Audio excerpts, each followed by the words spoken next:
When I opened the doors to my new Beverly Hills showroom, I expected silence and sunlight. Instead, I heard my sister's voice echo across the marble, "Dad promised this to me, it's my wedding gift." Mom smiled. It's only fair. They were standing in the space I'd built from 15 years of work planning a wedding that wasn't mine in a place I owned. I didn't shout. I just smiled because they had no idea what I'd already prepared. Before I tell you what happened next, ask yourself this. What would you do if your own family tried to steal your life's work? I wasn't born into wealth. The Crawfords had comfort, steady jobs, a decent home, but not the kind of money that built dreams in marble and glass. That came later after years of me sketching dresses on grocery receipts and staying up till 3 a.m. sewing under a flickering kitchen light. While other kids spent their summers at the lake, I spent mine learning pattern cuts from thrifted gowns. By 25, I was designing for a luxury house in New York. By 35, I'd left to start my own line, Rebecca Atelier, a brand that believed elegance didn't have to scream to be seen. The showroom was supposed to be my victory lap. 3 floors of glass, ivory, stone, and soft light right in the heart of Beverly Hills. Every inch of it carried a piece of me, the hand-carved oak counter, the gold stitching on the curtains, the scent of sandalwood and clean cotton I'd chosen to calm nervous clients. I wanted it to feel like power and peace could coexist in one place. And after years of proving myself in boardrooms filled with men who thought fashion was frivolous, I'd finally done it.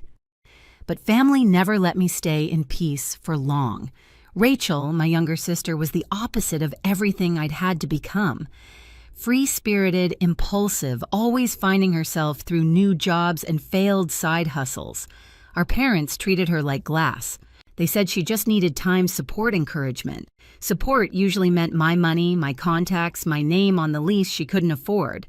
When I refused, I was selfish. When I agreed, I was cold about it. I'd stopped trying to win that game years ago. Still, a part of me wanted to believe time had changed us. When I sent out the invitations for my housewarming, I included them all. Rachel, Mom, Dad.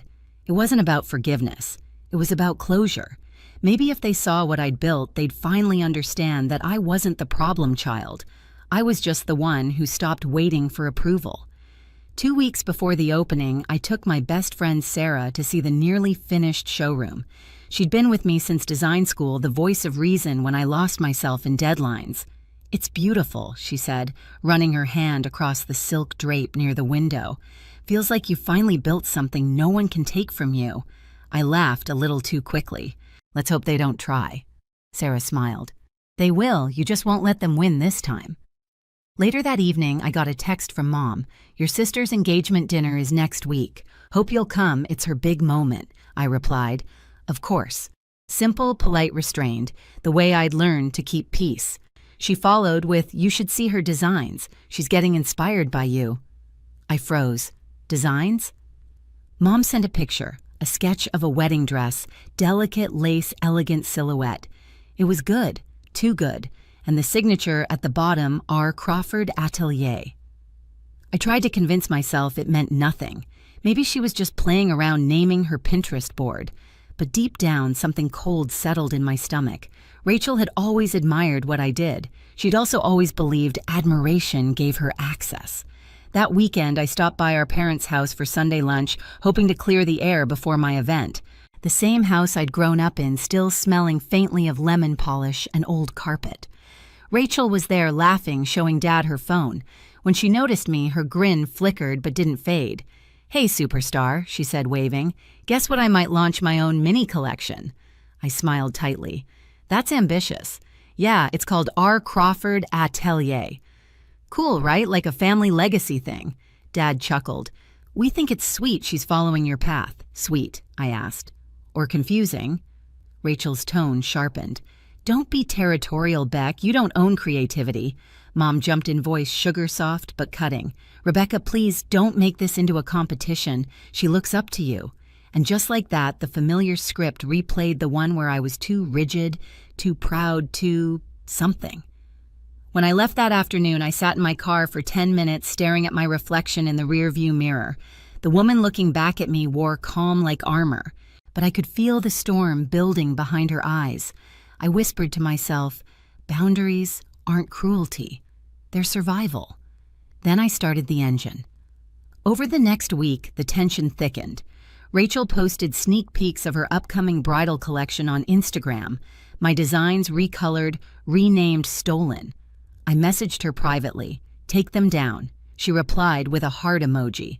Mom texted again, "Don't be harsh, it's just online buzz."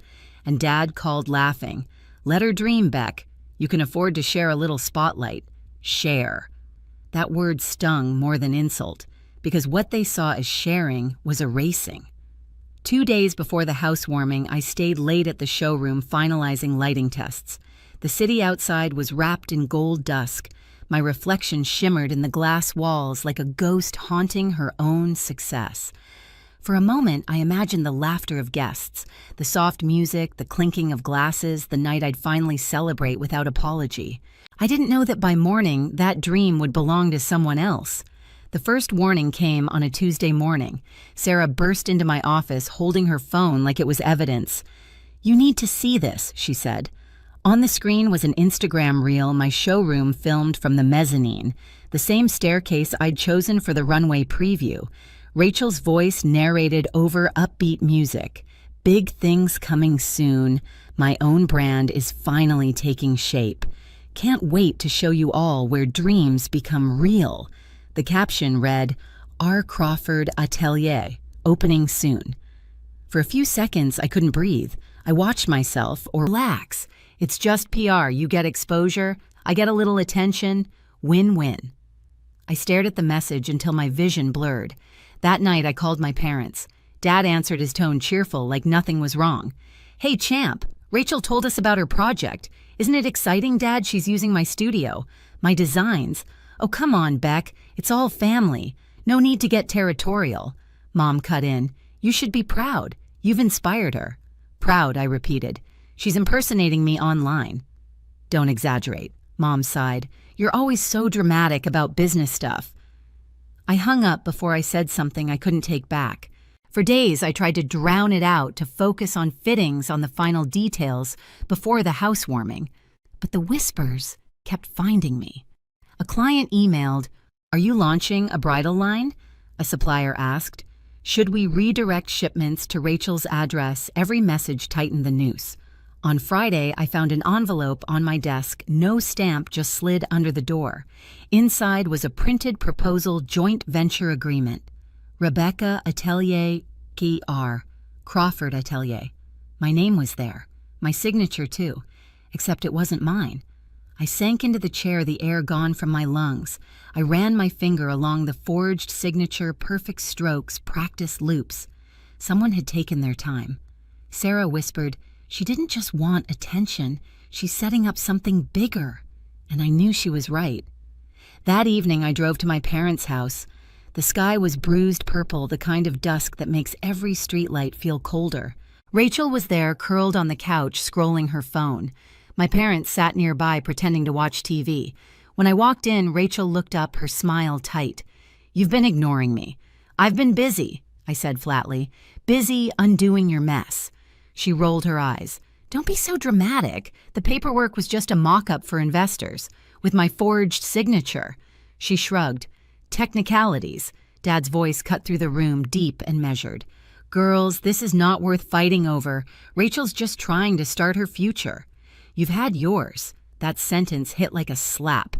"You think success is a pie I took too much of?" I asked. Mom said softly, "Your sister's getting married, Rebecca. She needs stability." I laughed sharp bitter. "So stability means stealing mine." Rachel stood up defiant. "You've always made everything about you. You got the career, the house, the name. You can't let me have one thing." "One thing," I said quietly. "That one thing is my life's work." She crossed her arms. "Then maybe you shouldn't have built it where everyone could see it." The silence that followed was unbearable.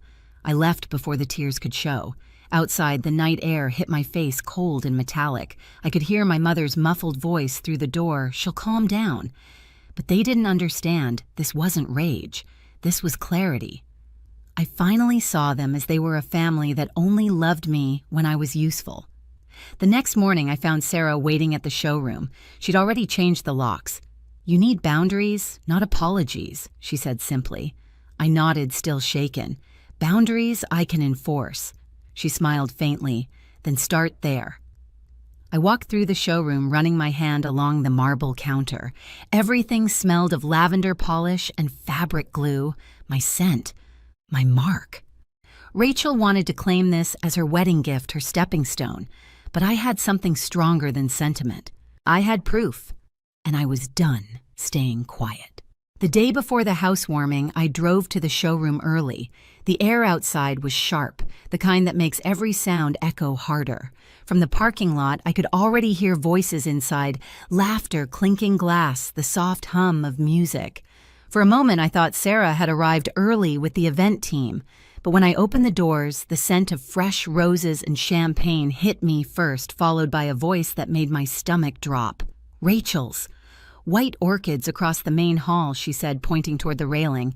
"And the runway lights should be dimmer. We want something soft, romantic." I froze in the doorway. My own sister stood in the middle of my showroom wearing a pastel blazer, clipboard in hand, her wedding planner beside her, taking notes like this was her venue. My parents stood near the fitting room area, chatting with the caterer. "Rachel," I said quietly. She turned bright smile eyes sparkling. "Oh, you're early. What are you doing here?" She laughed softly like I'd asked the silliest question. "Final walkthrough. Mom and Dad told you, right?" My voice tightened. "Told me what?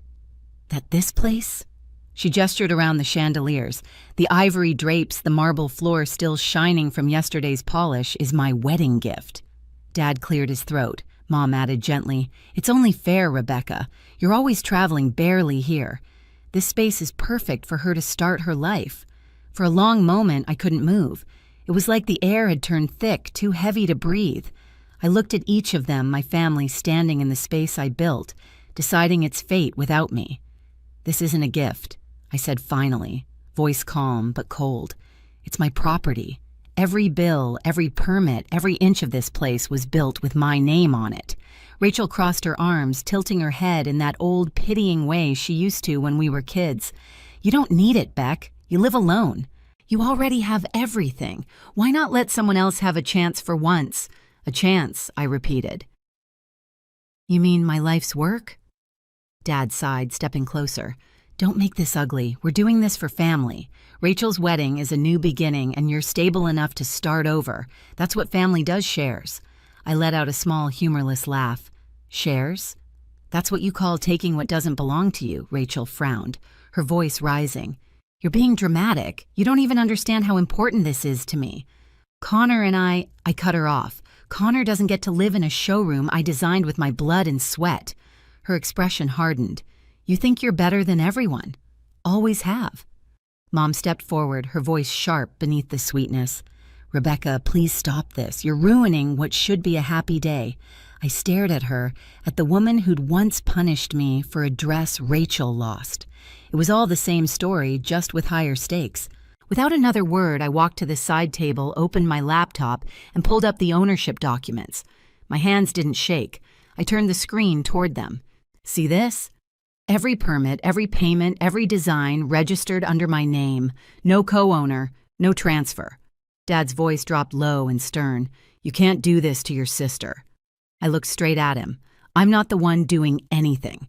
The silence that followed was the kind that rearranges everything like the first crack in glass before it shatters. Rachel's voice broke through it, trembling but full of venom. "You're heartless. I just wanted to start something beautiful, and you turned it into a war." I didn't respond. Instead, I reached for my phone and dialed Alex, my lawyer. "Hi, it's Rebecca. Send me all the property files and brand certificates. I want printed copies by tonight, and call the security team. Change every lock, every passcode. Effective immediately." Dad's face went red. "You're crossing a line." I turned toward the door, my tone steady. "The line was crossed when you decided I didn't deserve to keep what I built. No one moved." I stepped aside, gesturing toward the exit. "You have 10 minutes to leave. After that, I'll consider it trespassing." Rachel's lips parted, stunned. Mom started to cry, whispering something about family, about forgiveness. But I didn't listen. I'd heard those words too many times before, always used to excuse what they took. They left slowly, one by one. Rachel glared at me as she passed tears streaking her mascara. Dad muttered something about losing sight of what matters. Mom turned back once more, eyes glossy, whispering, "You'll regret this." The door closed behind them with a soft click. For a few seconds, I stood perfectly still. Then I exhaled a shaky breath I didn't know I'd been holding. The room was silent again, my silent. I sat down on the staircase and stared out at the glass walls, the city beyond, glowing gold in the afternoon light. My chest felt hollow but not empty, just quiet. The phone buzzed. Aunt Patty, then Uncle Mark, then a cousin I hadn't heard from in years. Each message the same chorus, family comes first. Don't be selfish, it's just a house. I set the phone face down. They didn't understand. It was never about the house. It was about being seen finally as someone who earned what she had. Outside, the sun began to dip behind the skyline, painting everything in amber. I stood, straightened my blazer, and whispered to the empty room, "If proof is what they need, then proof is what they'll get." That night, I didn't cry. I sat at the long glass table in my apartment, surrounded by documents, invoices, payment records, every tangible piece of proof that I'd built my brand and showroom from the ground up. The soft hum of the city outside my window felt distant, almost muted. Every click of the pen, every paper shuffled, was a reminder they had underestimated the wrong woman. I called Alex, my attorney.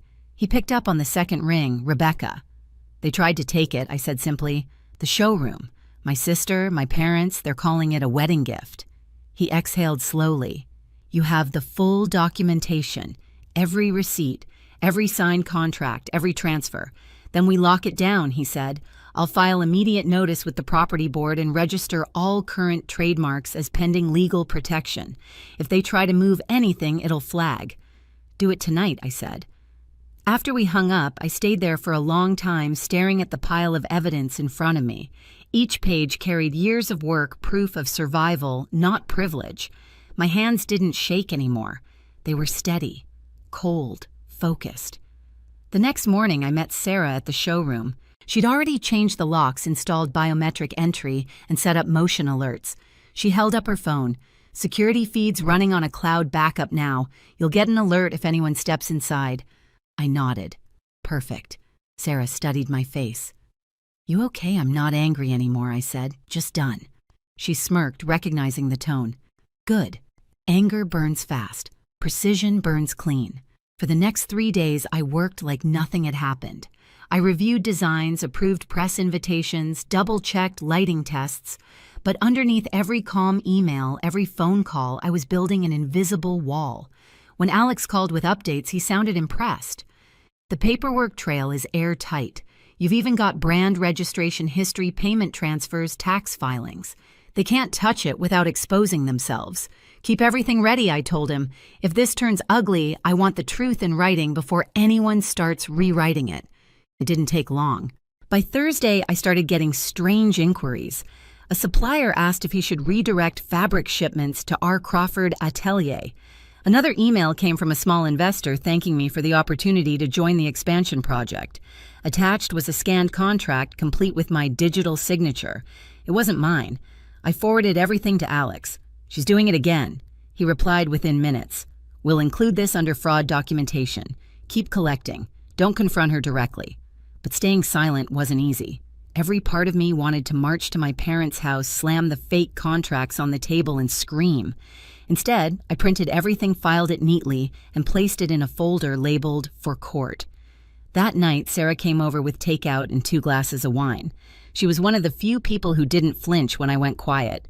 "You know," she said between bites, "they think this is still about family drama." "It's about ownership," I said. "It's about control," she corrected gently. "And you finally taking it back." The next morning, I drove to the showroom early. The sky was soft gray, the street still half asleep. I walked through each floor, checking lights and fixtures. It wasn't paranoia, it was instinct. I stopped at the mezzanine where I'd once imagined my grand opening speech. The space was so still I could hear my own breath bounce off the walls. For a moment, I thought about what Mom said, "It's only fair." Fair. As if fairness meant undoing everything I'd built so someone else could start fresh. No, this wasn't about fairness. It was about boundaries, and I'd spent too long living without them. I took one last walk through the studio, then pulled out my phone and called the security company. "This is Rebecca Crawford," I said. "Activate the 24-hour watch, record everything, and send a duplicate feed to my lawyer's office." By the time I left the showroom, no longer felt like a battlefield. It felt like a fortress. That evening, Alex texted restraining order paperwork ready. "One more incident and we file." I replied, "There will be one. Trust me." Then I placed my phone down, exhaled, and looked out the window at the city lights reflecting off the hills. The calm felt unnatural but powerful, like the air right before a storm breaks. And deep down, I already knew the next time Rachel stepped foot in my showroom, it wouldn't end quietly. I woke before dawn, the city still awash of gray and blinking taillights. The alert hit my phone at 6:12 a.m. Motion detected main hall, 8 subjects. I was already dressed when the second alert came in with a live still. Rachel in a cream blazer, chin up, a clipboard pressed to her chest. Around her stood a man in a navy suit, a woman with a tablet, and a small cluster of well-dressed strangers. The caption she'd added to the private event invite flashed in the screenshot Sarah forwarded to me: "Private Fashion Investment Preview, R. Crawford Atelier." I didn't run. I drove with both hands on the wheel, steady, listening to the hum of the engine like a metronome, keeping me from shaking apart. The security feed rolled on my dash screen, Rachel pacing the marble like a host, the group trailing her filming, nodding.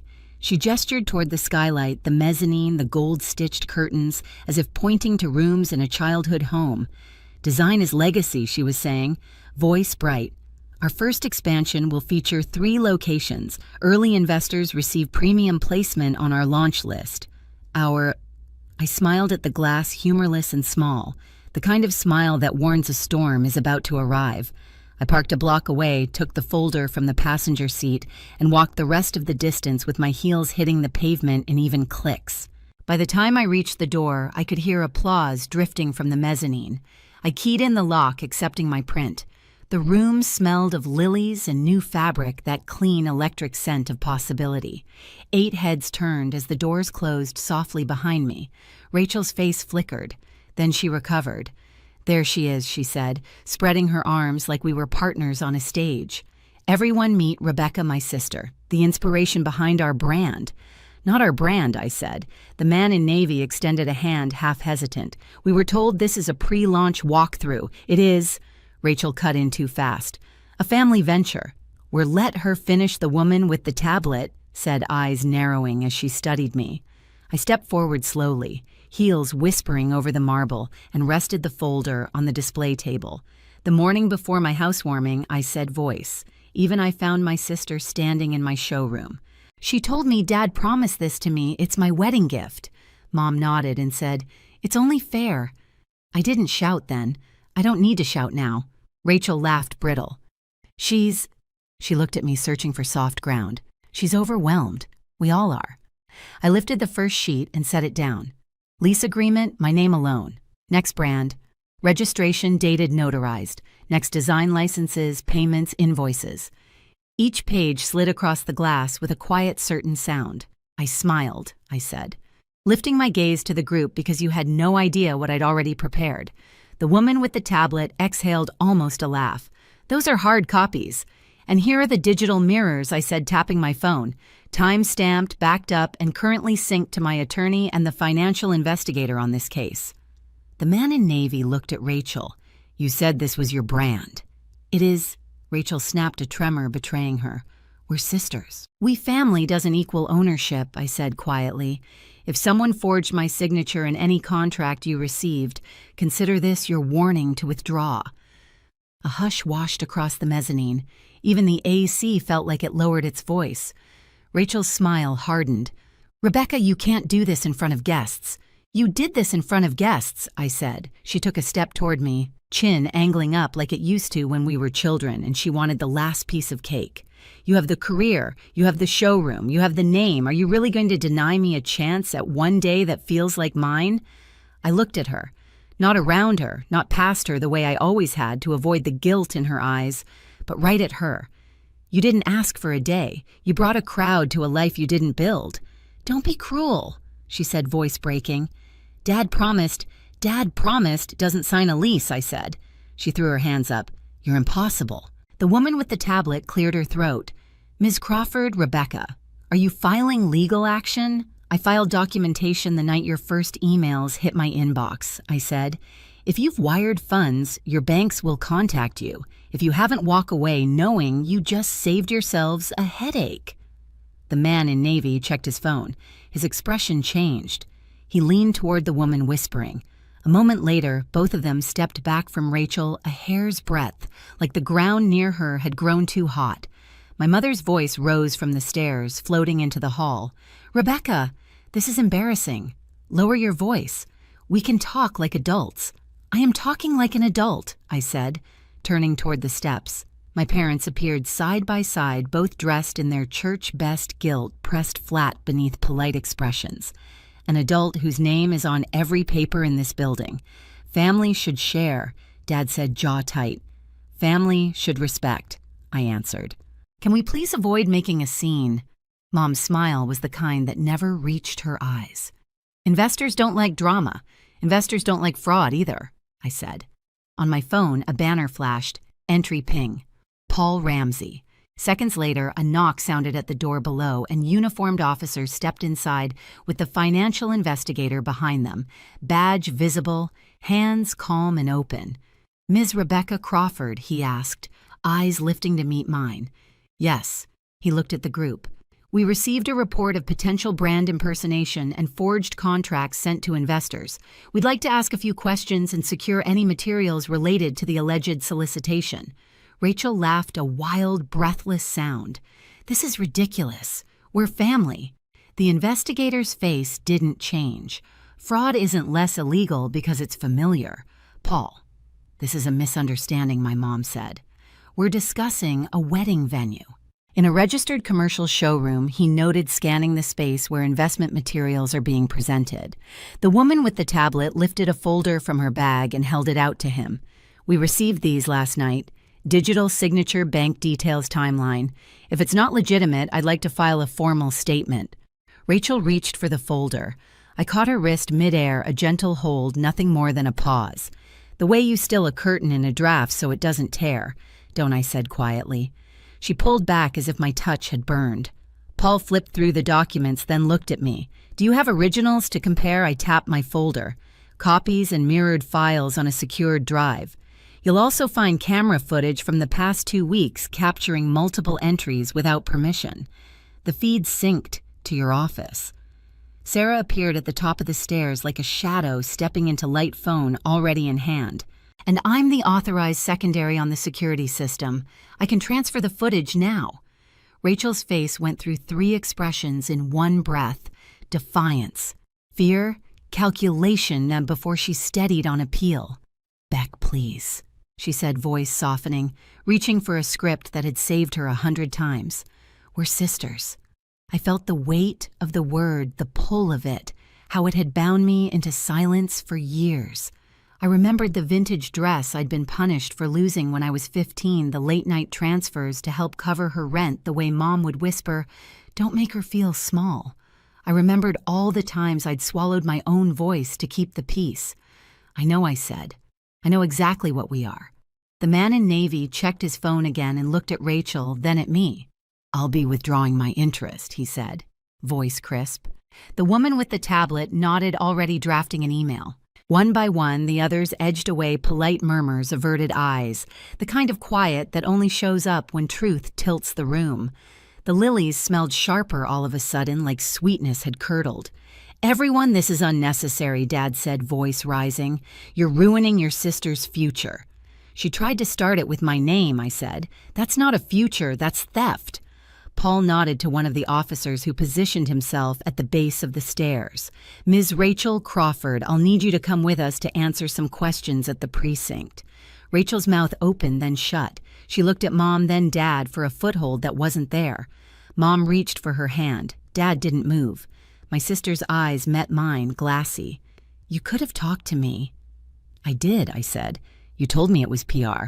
She looked away. You'll regret this. Maybe I said, but not today. The officers guided her toward the door.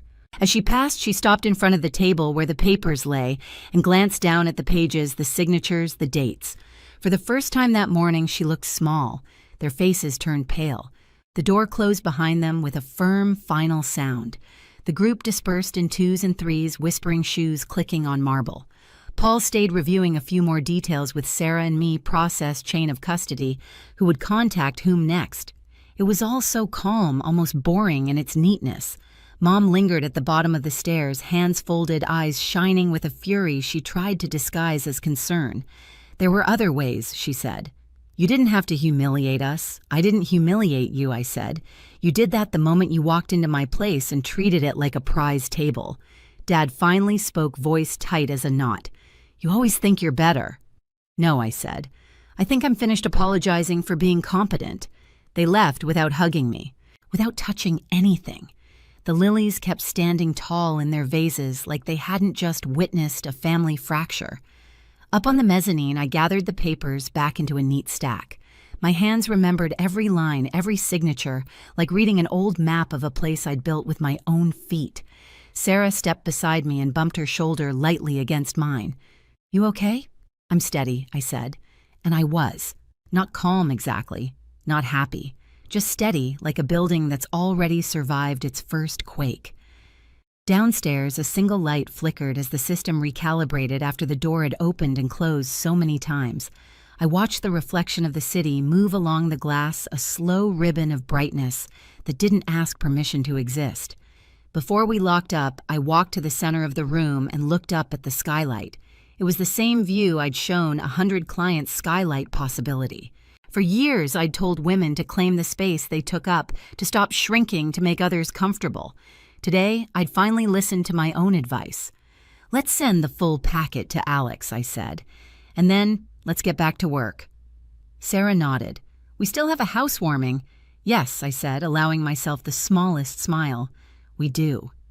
6 months later, the skylight over my showroom glowed with winter light. The housewarming never happened, but something better took its place. A relaunch. Cameras flashed, guests drifted through with glasses of champagne, and a new banner hung above the entrance. Rebecca Atelier Reclaimed. Reimagined. People thought the name was poetic. I knew it was literal. Rachel had taken a plea deal. Fraud, forgery, false representation, 3 years probation, community service restitution. My parents had been fined for signing false guarantor papers. The tabloids had chewed on the story for weeks. Sister steals fashion empire from her own bloodline. It was messy, humiliating, and for the first time in my life, I didn't feel the urge to fix it. Sometimes silence is the cleanest kind of closure. The day she was sentenced, a letter arrived. It was handwritten, folded twice, smudged at the edges. Beck, I don't expect you to forgive me. I just hope my daughter grows up knowing the woman who finally stopped the cycle. You didn't destroy the family. You saved what was left of it. Rachel. I kept the letter in my desk drawer beside the first design sketch I ever drew. Not to mourn, to remember. Mom called once after that. Dad didn't. I didn't block the number, but I didn't answer either. Some bridges don't need to burn. They just crumble quietly when you stop walking across them. Sarah and I stood by the mezzanine railing, watching the new collection glimmer under the spotlights. The crowd below looked up at the displays like they were something sacred. Feels different, Sarah said. Lighter. It should, I said. No ghosts left. She smiled. And no uninvited guests. We laughed soft, easy, the kind of laugh that doesn't hide pain anymore. As the evening faded, I stepped outside. The Beverly Hills air was crisp, carrying the faint hum of traffic and distant music. Through the glass behind me, my name glowed in gold across the wall. Rebecca. Not a family heirloom, not a shared dream, mine. I thought about that day months ago when my mother said, "You'll regret this." She was wrong. Regret is what happens when you stay silent. I chose something else, peace. I used to think loyalty meant forgiveness, that keeping the family together mattered more than keeping myself whole. But I learned something in that showroom: silence doesn't heal betrayal, it feeds it. When I stood there surrounded by the people who once called my success selfish, I realized the truth: boundaries aren't walls. They're doors that only open for those who deserve to walk through. Now, every time I unlock that glass door, I remember peace isn't something you beg for. It's something you defend. So if you've ever had to protect what you built from strangers or from your own family, I want to hear your story. Tell me in the comments, would you have done the same? And don't forget to subscribe, because the next story, it might just remind you how strong you really are.